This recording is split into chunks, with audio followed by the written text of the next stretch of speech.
Additional aids and services are available to individuals with disabilities. To make such a request, please contact us by email, by clicking the Help tab in the PD portal, or at pdportal@tamu.edu, by phone, including Relay Texas at 1-800-441-7323, or in writing to Train PD, PD Portal Support, 4477 TAMU, College Station, Texas 77843. Both a transcript and accessible document of the content presented in this webinar can be found as resources in the course description. Click on the blue links under Course Resources in the description. When a link is clicked, a new browser window will open.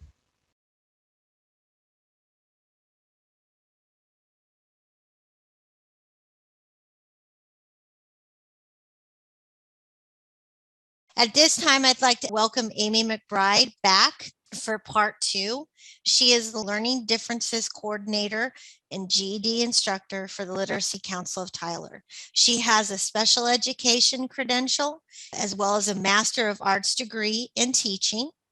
Miss McBride fell in love with adult education when she volunteered to teach a music therapy session at an adult daycare center for adults with physical disabilities. Amy is extremely passionate about helping adults learn and succeed using targeted, specialized strategies and tools. Welcome back, Amy. Hi, thank you so much for coming. I'm super excited. We are definitely here today to talk about GeoGebra. Today with GeoGebra, these are our objectives. By the end of the session, you should be able to recognize the components and the features of GeoGebra.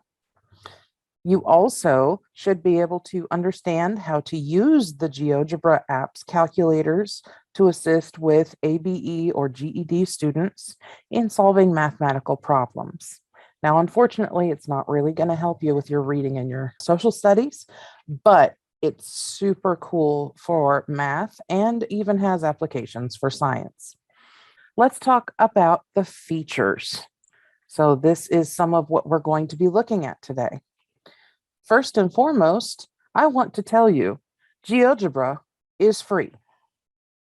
Everything on GeoGebra is free. That's pretty important.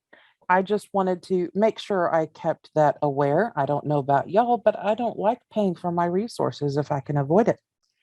Let's look at what we've got.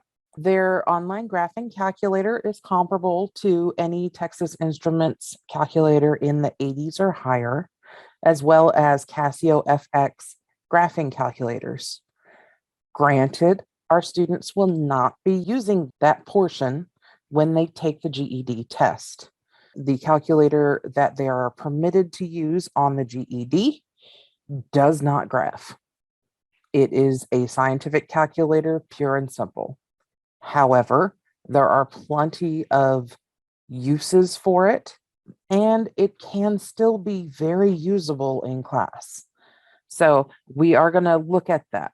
There are also lessons contributed by educators worldwide, everywhere you could possibly think of practically. People are free to contribute as much as they want. I do have, as a side note, if you make your own lessons, you can make it so that it is private and others won't see. However, you can also just make it available in the library. There are also flat out texts here.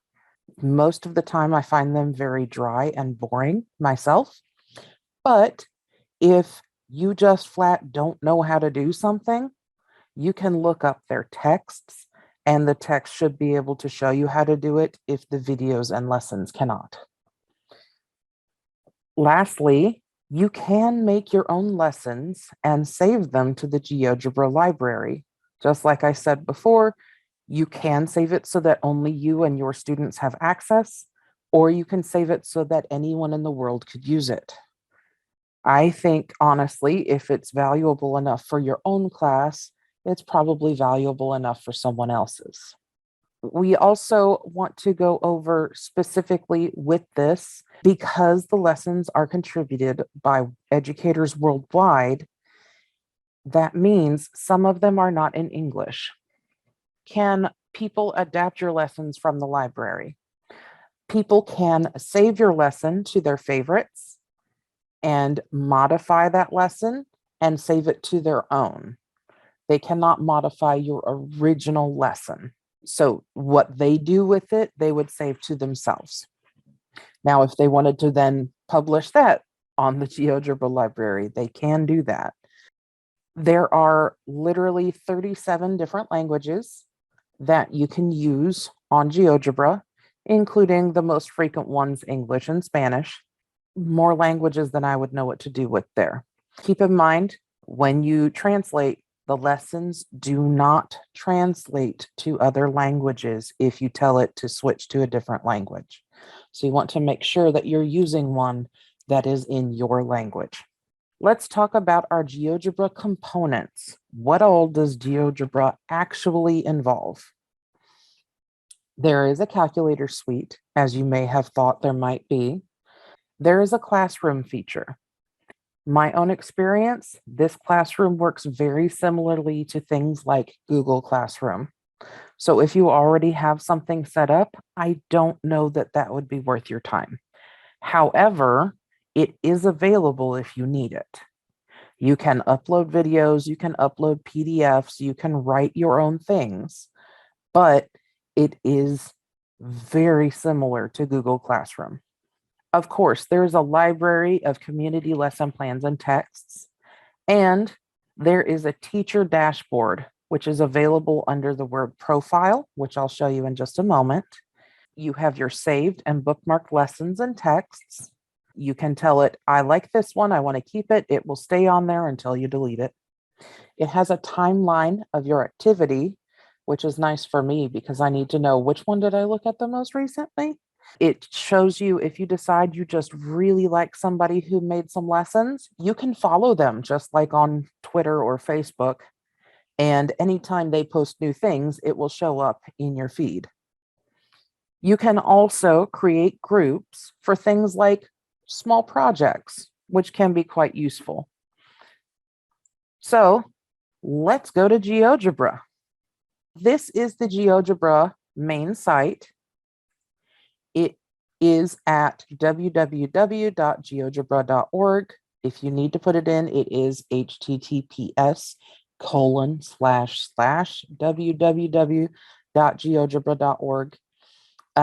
My specific browser allows me to just type in geogebra.org and it goes there, as you can see at the top of my screen. This is the main page. Now, let's look at this main page. Of course, you've got this lovely GeoGebra title graphic, which will take you to the main page if you click on it. There's a search bar, which specifically only works for GeoGebra resources. As you can see, I looked up some things recently. There are two different sets of menu. So there is a drop-down menu on the left that you can make disappear by clicking the three-lined button. There is also a 3x3 grid at the top on the right as well, which can take you to the calculator suites. So we're going to look at just what calculators are available first. So I'm going to go ahead and click on calculator suite, which literally takes me to our graphing calculator. I'm not going to go into great detail today about everything you can do here because that would take up more than the amount of time we have. With the calculator suite, I can go back to my 3x3 grid and decide I want the geometry calculator. I can go to that 3x3 grid and decide I want the 3D calculator or the scientific calculator. Or maybe I've used GeoGebra before and I want to use GeoGebra Classic. There's also a notes section. So if you decide you want to write notes for a class or maybe problems for them to solve on the calculator, it's a great place to do it. Going back to our main site, I just clicked my GeoGebra label, so it took me back to my main website. We also have the menu on the side. I do want to point out at the bottom, right above our icons for Facebook, Twitter, Instagram, and YouTube, we have language. This is where you can see the immense number of languages they offer. If I speak Dutch, I can pick Dutch. If I speak Mongolian, I can pick Mongolian. This will translate the labels on the website. It will not translate the actual lessons. So after home, which again takes you to the main site, you got news feed. If you are not signed in, it will show you the most recent GeoGebra news. If you are signed in and you're following people, it will show you the most recent GeoGebra news and the most recent news on what they've done. So the next button is resources. I can get lost here for hours on end. We've got multiple ways to look things up. You can search as you would on the main page. You can click on the things they've featured or that they have specifically listed. The dots that are connected here, you can actually click on. So if I'm doing functions, I can click there. Now, if I'm doing functions, honestly, I'm probably graphing for my GED students. And then I can go from there and see specifically graphing activities, lessons, and texts. There are a lot of them. I do have to warn you, honestly, the navigation on GeoGebra isn't as user-friendly as you might hope. So I would recommend that it be something you have set up ahead of time. You can save it and share that with your students instead of having them go and search, because that's going to be, in my experience, at least 15 minutes of trying to show them where to go. It's much easier to save it and share it yourself. Yeah, and you'll notice at the top, we've got Explore, which is where we've been, Favorites, which will prompt me to sign in, and Mine, which is literally your library that you saved and you made. Again, it's prompting me to sign in because it doesn't know who I am. Next is Profile. For my profile, there are multiple options. There's your resources, your favorites, your timeline, the people you follow, and any groups you might have. Groups would be something like a small group project. It's something that if students work on it and save it, everyone else will be able to see what they've saved. So this is not something for individual work. Next is people. So say you see a video that you just absolutely adore, or maybe you've seen someone on YouTube that you like and you want to see if they're here. You can look through the authors, pick one, and it will take you to their page where you will see everything they've made, or you can just flat follow them. Whatever floats your boat. The profile does become your teacher dashboard. They don't have anything specifically labeled teacher dashboard, but for the services you would normally think of, that would be under profile. All right, last but not least, there is GeoGebra Classroom. To sign into the GeoGebra Classroom, you can, of course, make your own, or if you want your students to join, they can have an account and enter the lesson code. The lesson code will then take them to the things you have shared and saved so that you can appropriately assign as you wish. Those are the main components to GeoGebra. You can get to all of them from the front page. How to sign up.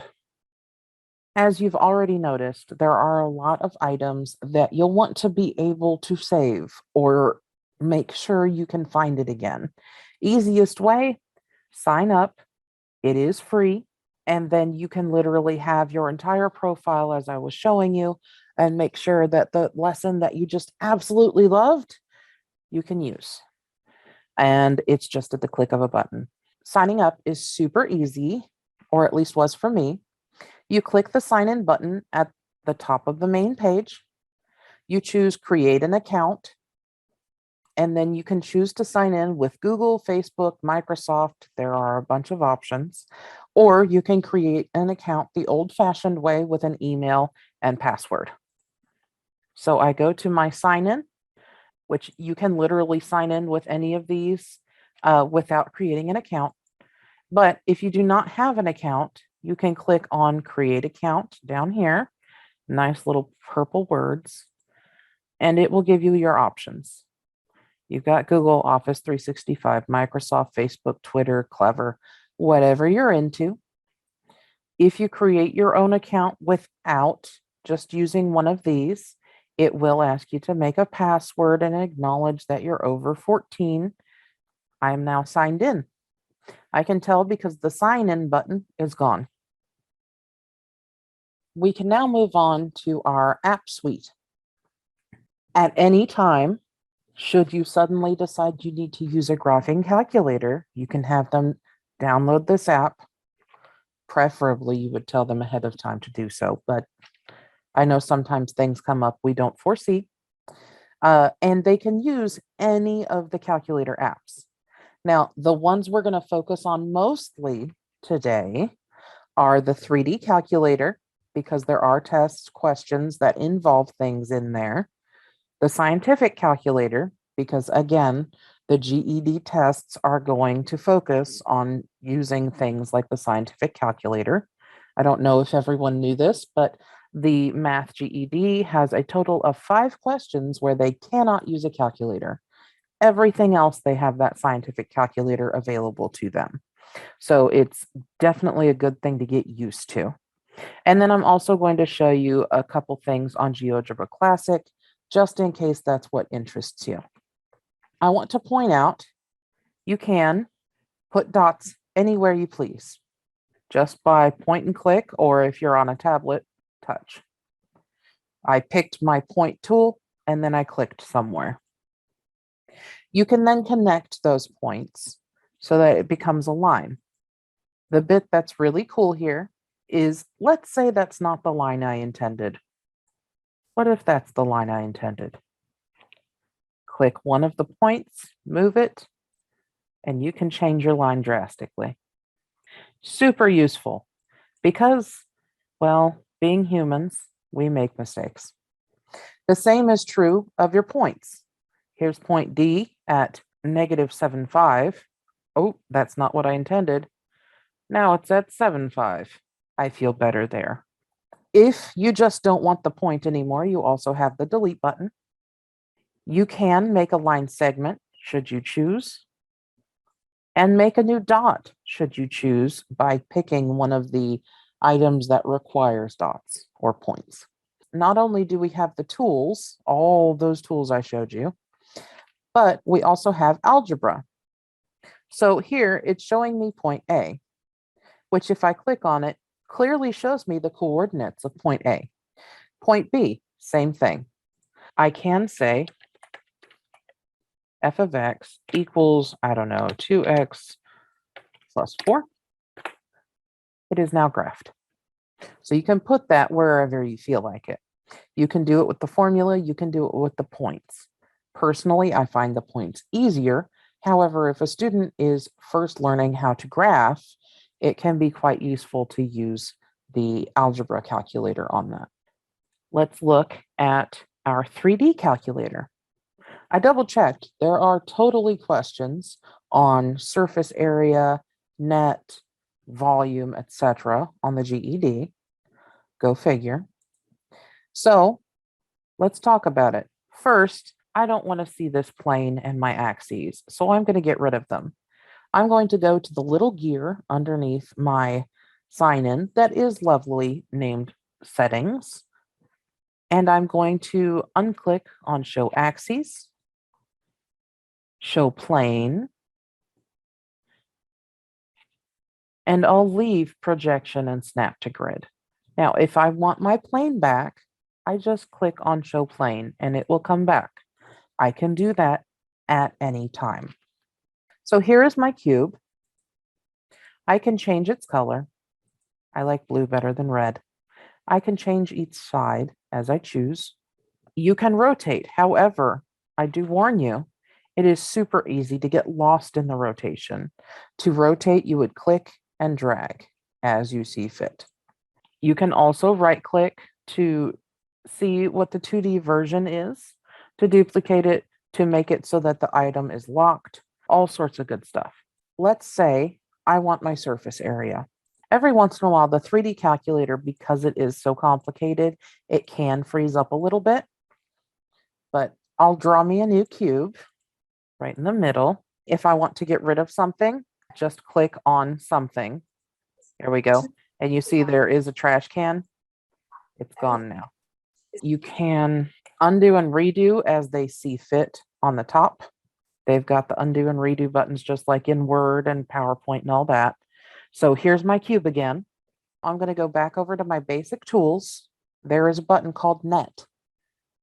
Click on that. Every time you click on a tool, it tells you what to do at the bottom. It says Net. Select a polyhedron.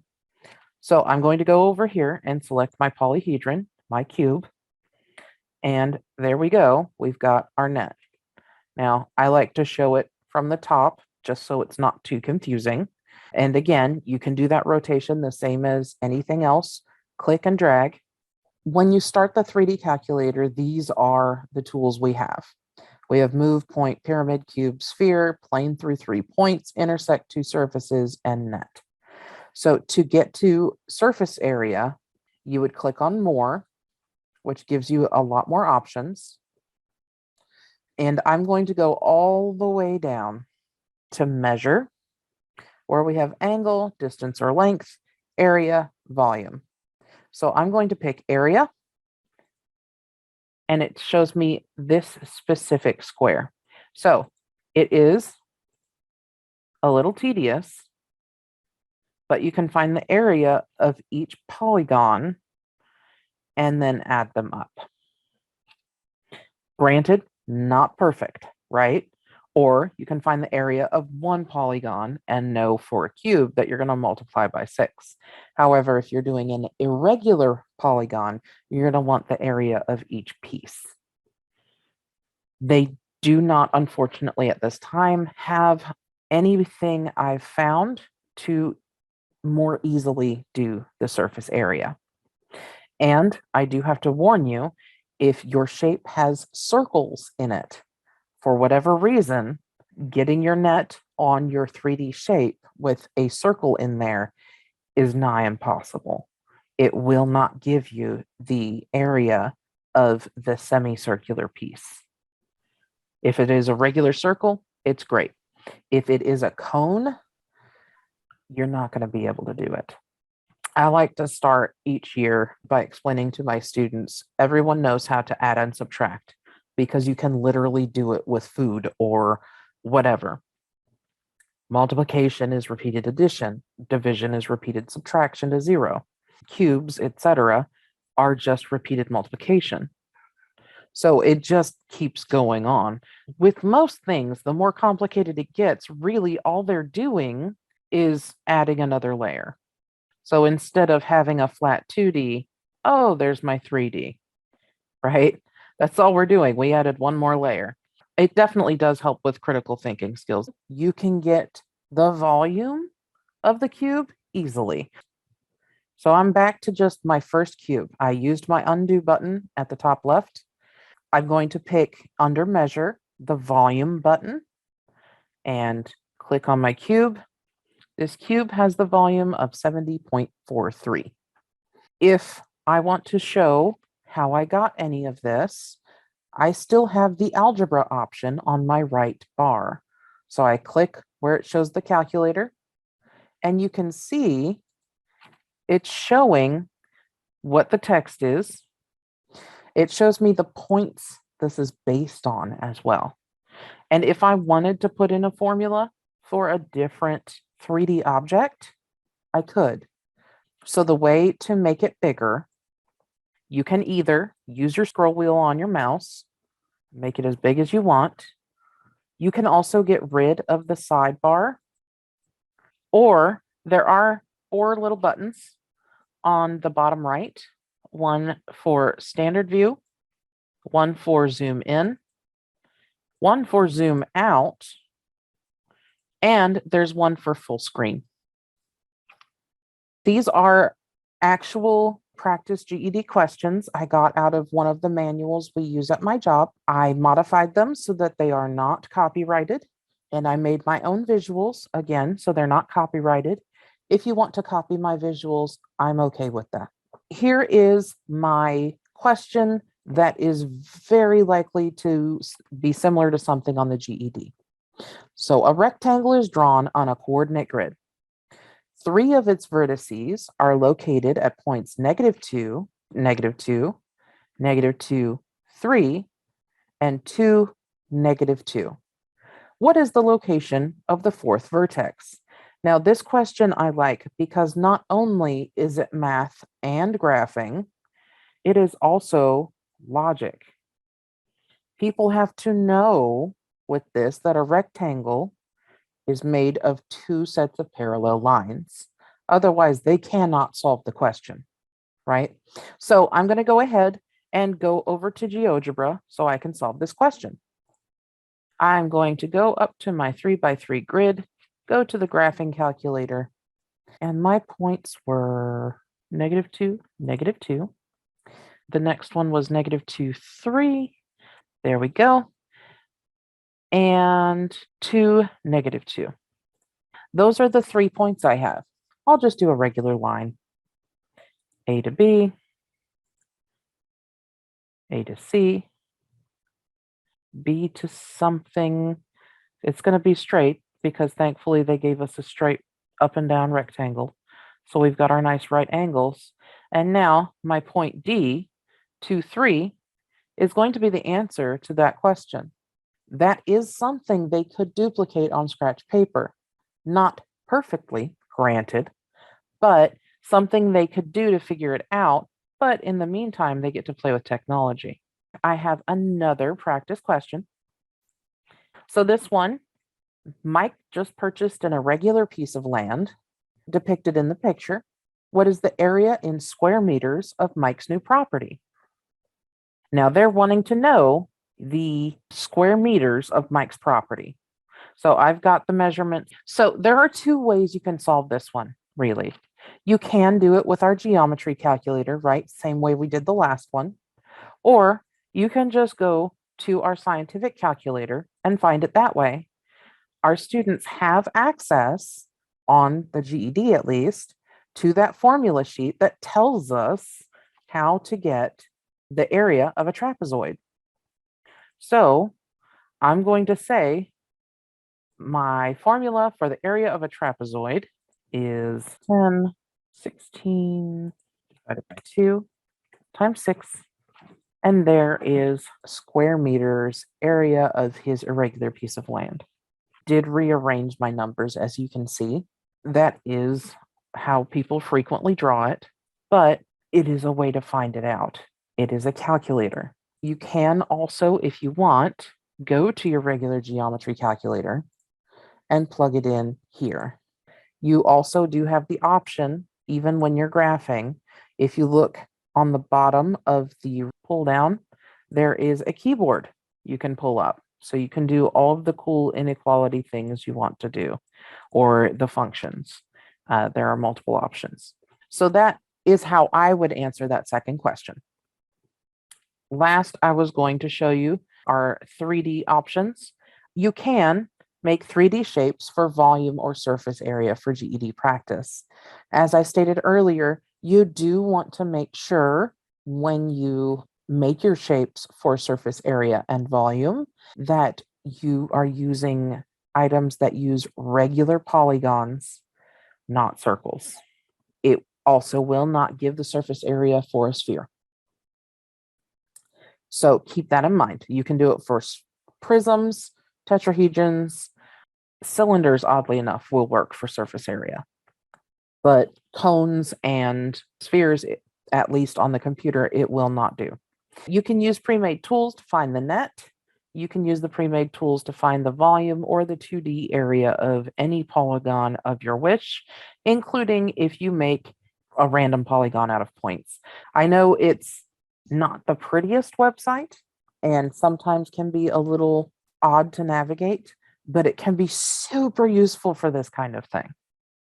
I have a student who wants to be a civil engineer, Well, he could actually do some trial and error making of, say, a bridge, an overpass in the 3D modeling portion for free instead of paying for the software that we know civil engineers have that costs a ton of money.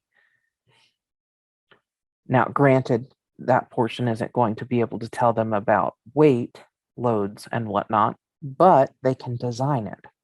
And then there's also, if they design, say, a house, oh, I want this room this size, etc., it gives a better representation. So there's all sorts of applications. Keep in mind, you can search for any lesson you choose, and pretty much anything you can think of in math, there's going to be several options. And keep in mind, if you're going to use it in class, save it to your profile as something you're going to use so that it's easy to get to. Thank you so much, Amy. Everybody, take care. Bye-bye. We hope you enjoyed this pre-recorded webinar. After you have passed the final test with a score of 80% or greater and have received your certificate of completion, please take a few moments to complete the course evaluation.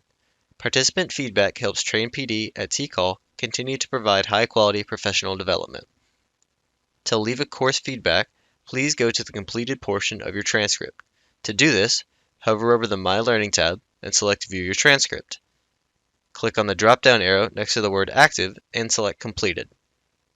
Then, click Evaluate in the drop-down menu next to the course you just completed.